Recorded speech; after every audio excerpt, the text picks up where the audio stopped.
ജയിക്കാൻ കഴിയുമെന്ന് വിചാരിക്കുന്ന വിഡ്ഢി അല്ല താനെന്ന് തൃക്കാക്കരയിലെ NDA സ്ഥാനാർത്ഥിയായിരുന്ന അഖിൽ മാരാർ. ആറ്റിങ്ങൽ രാമകൃഷ്ണന് തെറ്റില്ല മോനെ. ശനി വരുന്നത് ഈ വഴിക്ക് തന്നെ. ശനി കൊണ്ടേ പോവും. ആര് കൊള്ളും? ഞാൻ തന്നെ കൊള്ളും. ഉമാ തോമസ് ഒരു ചരിത്ര ഭൂരിപക്ഷത്തിലാണ് വിജയിച്ചത്. എങ്കിലും പക്ഷേ ഒരു വലിയ പരാജയം നേരിട്ടു. വെടിക്കെട്ടത്ര പോരാ, എന്നാലും അവസാനം പൊട്ടിയ ഗർഭം കലക്കി ഉഗ്രൻ. അല്ല, അങ്ങനെയല്ല.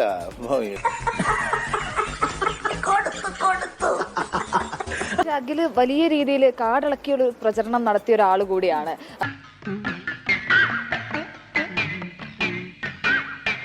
എവിടെയാണ് 2020 പിഴച്ചത് എന്നൊരു ചോദ്യം. അല്ല, 2020 പിഴച്ചിട്ടില്ല, നമുക്ക് ആർക്കും പിഴച്ചിട്ടില്ല.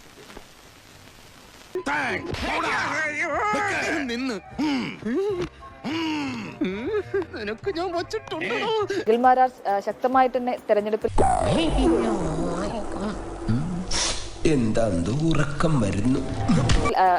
രാഷ്ട്രീയത്തിലുണ്ടാവും, തൃക്കാക്കരയിൽ സജീവമായി ഉണ്ടാകും എന്നാണ് അഖിൽ പറയുന്നത്. വീണ്ടും നിങ്ങളോ? നമുക്ക് പിന്നെ കാണാം. Okay, all the best.